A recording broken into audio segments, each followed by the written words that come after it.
হচ্ছে আমাদের বাড়ির মাছ চোর, মাংস চোর এবং ডিম চোর।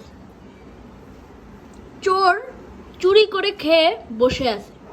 এই যে চোরের মার বড় গলা কথা আছে না, এই যে চোরের মার বড় গলা আমারে মারতেছেও।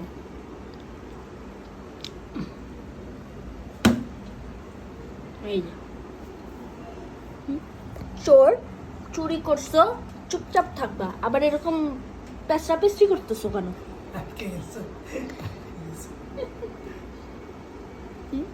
লুকটা কি দিছে চোর? ও জেনুইনলি চোর, দেখো ওর লুকটা কি দিছে।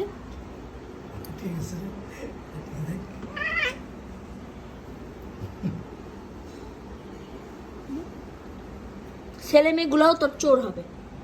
রমজান মাসে ডিম চুরি করে খাইছিল, রমজান মাসে শয়তানও ভালো হয়ে যায়, তুই ডিম চুরি করে খাইছো।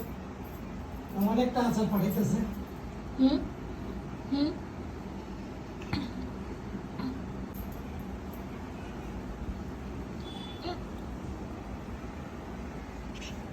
চোর।